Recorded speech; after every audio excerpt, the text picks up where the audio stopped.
tema, né? Por que eu preciso ser uma ovelha obediente para Deus? Vamos lá para Lucas, capítulo 15.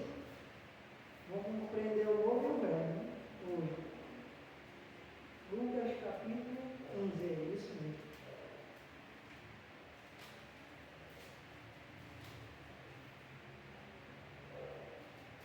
Lucas, capítulo 15, versículo... Não é número. Sim. Está aqui. Olha porque eu preciso ser uma ovelha obediente a Deus. Porque Deus vai ter um compromisso comigo. Deus vai ter um compromisso com você. Em nome de Jesus. Amém, meus irmãos? Amém? Encontrou? Em nome de Deus. 15, capítulo Lucas, capítulo 15.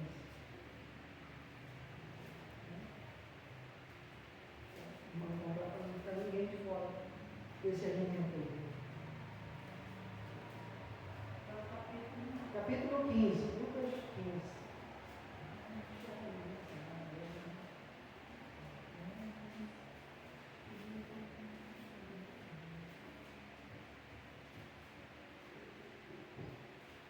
Eu estava vendo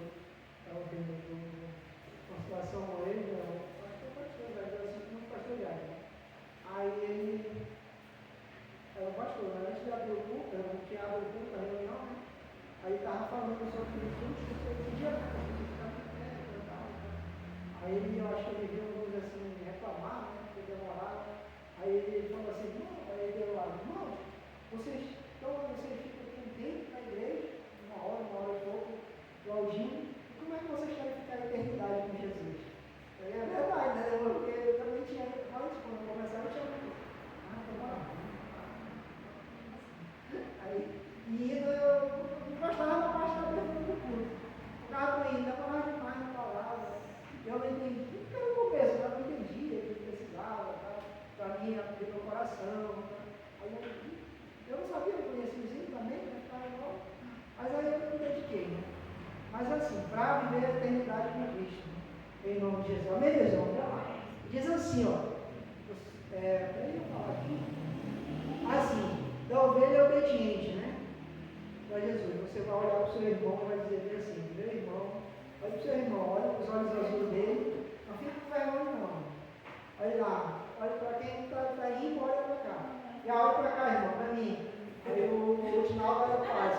Meu irmão, você precisa ser uma ovelha obediente para Jesus operar milagre em sua vida. Amém. Vamos lá, diz assim, ó. E chegavam-se a ele todos os publicanos e pecadores para ouvir. E os fariseus e os escribas murmuravam, dizendo, este recebe pecadores como com eles.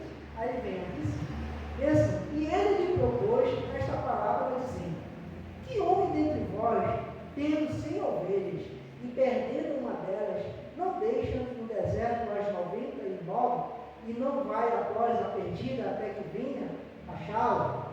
Aí no 5. E achando-a, põe sobre o seu ombro, cheio de júbilo, e chegando à sua casa, convoca os amigos e vizinhos, dizendo-lhe, alegrai-vos comigo, porque já achei a minha ovelha perdida. Amém, meus irmãos? Olha só, o que Jesus está dizendo aqui? Ele está dizendo que ele tem um compromisso com aquela ovelha. Primeiro que não existe ovelha rebelde. Né? Não existe. Existe o quê? Ovelha pronta. Existe um rebelde. A Bíblia fala sobre o rebelde. A Bíblia ela não fala sobre a ovelha rebelde. Ela fala do rebelde, mas é em outro dizer, não Velho Testamento. Mas no Novo Testamento ela não fala de ovelha, ela fala somente de ovelha. Então, ovelha, muitos que já teve experiência desse contato, já viram, já sabem criar ovelha, ou já assistiram, sabe? Que a ovelha ela tem que ter todo um cuidado ali, e ela sempre vai ser daquele jeito ali, ela sempre vai ser daquela forma, ela nunca vai mudar. Então, ovelha é ovelha. Então, o que acontece aqui? Esse homem, esse pastor, ele percebendo as suas 100 ovelhas ali, não se tornou perdido. O que é que ele fez? Ele voltou, deixou as 99 lá e foi atrás dela. Quando encontrou, né, trouxe um ombro, um sinal de cuidado, e devolveu o seu rebanho e comemorou. O que é isso? O Senhor está dizendo compromisso com aquela que é a ovelha dele. A ovelha de Deus sempre vai ouvir a palavra dele, ela sempre vai andar no caminho da retidão. Mesmo que aconteça que de um momento se desviar para o caminho, mas o Senhor ele tem um compromisso, ele só não está aqui.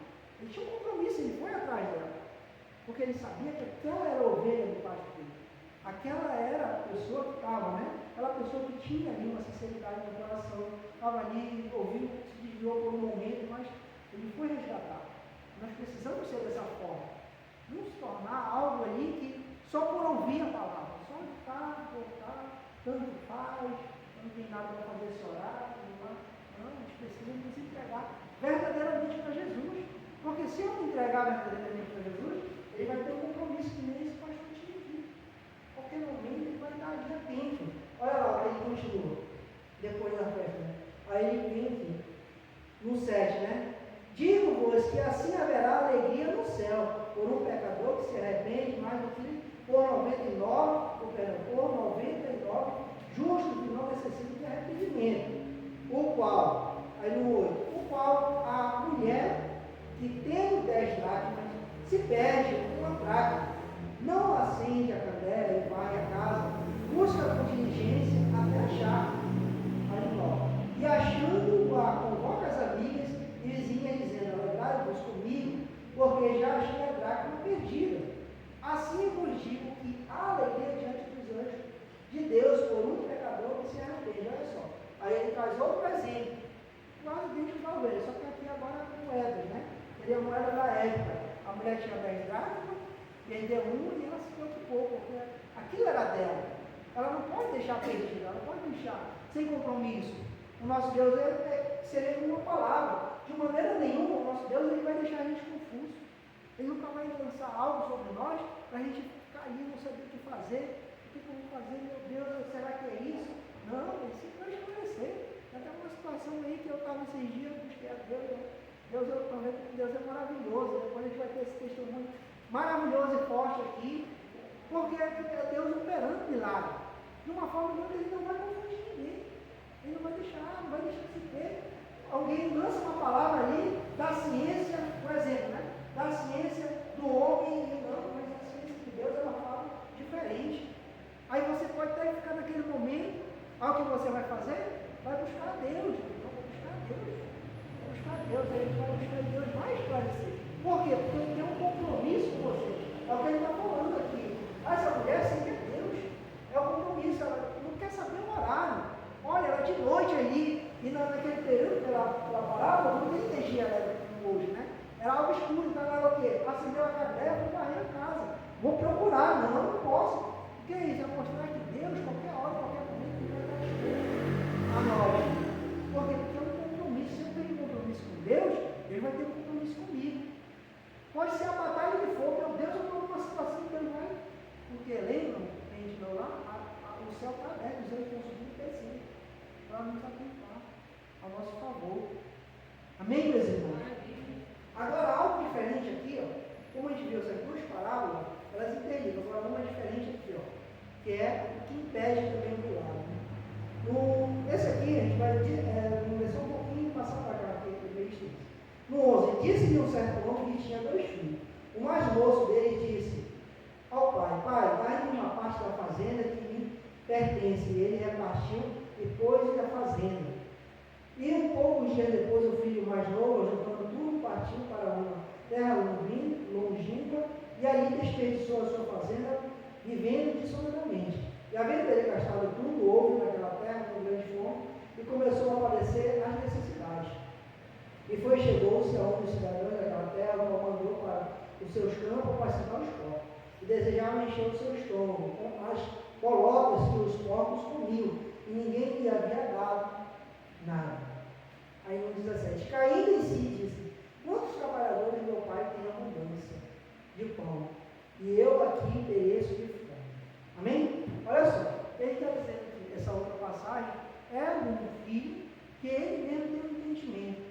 Ele não se perdeu, ele tomou uma decisão. Ele falou: ó, pai, tu só tem aí para dividir, a minha parte eu quero, agora eu vou no mundo, fazer o quê? E o pai simplesmente faz a vontade dele. Por quê? O que simboliza para nós? Que Deus, de maneira nenhuma, nenhuma ele vai tomar decisão para nós. É nós que tomamos nossas decisões. Porque ele não pode fazer de nós controlar, né, nossa vida totalmente. Nós temos esse pouco que ele nos entregou, que é o livre-arbítrio. É a nossa liberdade. Se eu quero viver com Cristo, eu vou viver com Cristo. Ah, não quero mais, eu vou seguir o caminho. Então, Deus não vai interferir na sua decisão. É que nem no casamento, né? A pessoa que decide casar todo e apresenta a Deus, né? Ah, é a Astrogilda, Senhor. Essa aqui, está no meu coração. Deus jamais vai dizer não, tem que ser a Confusa, né? Não pode ser a Astrogilda, tem que ser a Confusa. Deus não vai fazer isso, ele vai deixar de ensinar no seu coração. Ele nunca vai interferir e dizer, você tem que decidir isso. Não, você tem essa decisão. E esse filho, ele tomou essa decisão. Aí ele vem aqui, ó. Ele diz assim, né? Quando ele está ensinando, levantando-se, irei até com meu pai e direi, Pai, pequei contra o céu perante a ti. Já não sou digno de ser chamado teu filho e fazer como os teus trabalhadores. Aí no 20, levantando-se foi para o seu pai, e quando ainda estava longe, viu o seu pai e moveu-se de íntima compaixão, e correndo, lançou-se ao pescoço e beijou. E o filho disse, né, Pai, pequei contra o céu perante a ti, já não sou digno de ser chamado teu filho. Aí sim, olha aí, no 22. Bem assim, mas o pai disse ao seu servo, trazei depressa uma roupa, vestindo e pondo-lhe um anel na mão e sandália nos pés. Aí ele trazei o bezerro cevado e matai, e comemos e alegramos. Agora sim, no 24. Porque este é meu filho, estava morto, reviveu, tinha se perdido e foi achado. E começaram a alegrar-se. Olha só, ele não se perdeu nem as ovelhas. Não se perdeu por aquele lado, ele tomou a própria decisão de sair. E por isso ele fala daquela questão que estava morto, morreu espiritualmente. Deixou de buscar a ciência da palavra de Deus, deixou de buscar aquilo que Deus tinha proposto. Ele tomou essa decisão. Às vezes a gente precisa ter esse cuidado. Já como eu sou ovelha de Cristo, já como eu quero andar no caminho com Cristo, eu preciso ouvir a voz de Cristo. Eu preciso ouvir o que Deus tem proposto para mim. Deus tem proposto milagres, maravilhas, Ele vai agir sobre a minha vida. E também vai agir sobre a vida de vocês. Em nome de Jesus. Amém, meus irmãos? Então, nós precisamos ter esse cuidado. A gente da palavra, ter o cuidado das nossas decisões, porque se a gente só obedecer de Cristo, a gente tem que consultar Cristo primeiro. Por mais menor que seja a decisão. Porque a gente está agora seguindo com Cristo. Não, eu preciso ouvir, eu vou orar a Deus, eu vou buscar a Deus, vou determinar a Deus. Olha cuidado, eu estou falando de você fechar uma rua, né? E vamos fazer aquele evento que é para mim tomar grande. Não, é você, eu sei o que ele fala. Quando você vai buscar Deus, fecha a porta do teu quarto e ora. O que ele está falando? É íntima compaixão, você precisa ter esse contato direto, mesmo que seja a gente está no trabalho, é algo ali rápido, né? Meu Deus, não bora, não, peraí. O nosso Senhor está disposto, lembra? Da ovelha e dos dracmas, ele sempre está disposto para atender. Não importa o momento, o da ovelha estava no deserto, e foi lá achar a ovelha. O do dracma estava de noite, na escuridão, mostrando que era um horário diferente, também foi atrás do dracma. Não deixou de lado. Então, para isso, eu preciso sempre consultar a Deus. Eu estou falando consultar, não é só o homem, né? Porque o homem realmente vai trazer algo dele, Deus não. Deus vai trazer o que é verdadeiro, o que é da palavra dele, em nome de Jesus. Amém, meus irmãos? Eu quero que você fique com essa palavra. Guarde essa palavra no seu coração e para que Deus possa operar milagres e maravilhas na sua vida. Esse domingo, não sei se alguém leu o card lá da igreja, esse domingo a gente vai fazer um domingo de oração especial, que é da cura e da libertação. Sobre a sua vida, sobre a sua casa, sobre a sua família. O que você tiver para determinar sobre, na sua oração, você vai colocar diante de Deus. Assim, é algo íntimo de compaixão de você com Deus. Não precisa, eu entendo, né, oração, mas não precisa você esclarecer o seu irmão. Se você vai orar por uma pessoa, você vai fazer algo diferente hoje para Deus. Porque é você e Deus agora, é uma oração diferenciada. Se você vai orar por você também, pode ser também só você e Deus, tá? Em nome de Jesus. Aí depois vamos orar para manifestar o poder de Deus. O irmão vai vir aqui, vai ungir a mão de vocês, né? Para a gente fazer com a unção. Vem cá, irmão. Ungir aqui rapidinho.